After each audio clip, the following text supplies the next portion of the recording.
আমাদের মতো খাদ্যরসিক বাঙালিদের এই রেসিপিটা পছন্দ না এমন খুব কমই দেখা যায়।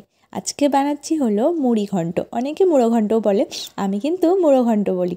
আমি যেভাবে সহজভাবে মুড়ো ঘন্টটা বানাই সেটাই তোমাদের সাথে একটু শেয়ার করছি। আগে কিন্তু আমি ডালটাকে ভেজে নিতাম, কিন্তু এখন আমি ডালটাকে আর ভাজি না। ডাল ভাজলে এই মুগ ডালের যে সেন্টটা না সেটা না নষ্ট হয়ে যায়, সেই জন্য আমি ভালো করে ধুয়ে প্রেশার কুকারে 2টো সিটি দিয়ে নিলাম। আমার কিন্তু ডালটা ভালোভাবে সেদ্ধ হয়ে গেছে। এবার তাতে দিয়ে দিলাম পরিমাণ মতো জল, একটু লবণ, হলুদ আর চিনি। চিনিটা স্বাদ মতো যে যেমন খাবে দেবে। তারপরে মাথাটাকে ভালো করে লবণ হলুদ মাখিয়ে নিলাম। এটা কাতলা মাছের মাথা ছিল। কাতলা মাছের মাথা হলে না একটু ভালো টেস্টি হয়।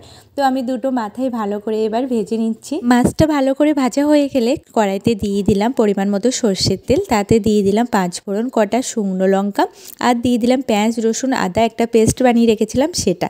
জানো তো আমার মা না খুব সুন্দর মুড়ো ঘন্ট বানায়, আর আমি মায়ের কাছ থেকে একটু একটু শিখেছি। তবে ওই বলে না মায়ের মতো আর হয় না, তবে মোটামুটি হয় আর কি। এবার মাথাগুলো দিয়ে দিয়েছি, ভেজে রাখা মাথাগুলো আমি একটু ভাঙা ভাঙা করে নিচ্ছি, ভাঙলে না একটু টেস্টটা ভালো হয়। এবার প্রেশার কুকারে আমি সে ডালটা সেদ্ধ করে রেখেছিলাম সেটাই আমি এবার দিয়ে দেবো। আর কিন্তু জল দেওয়ার প্রয়োজন নেই, আমি আগেই জল দিয়ে একটু ফুটিয়ে রেখে দিয়েছিলাম। এবার দিয়ে দিয়েছি একটু গরম মশলা আর জিরে মরিচের গুঁড়ো। আমার কিন্তু মুড়ো ঘন্ট একদম রেডি।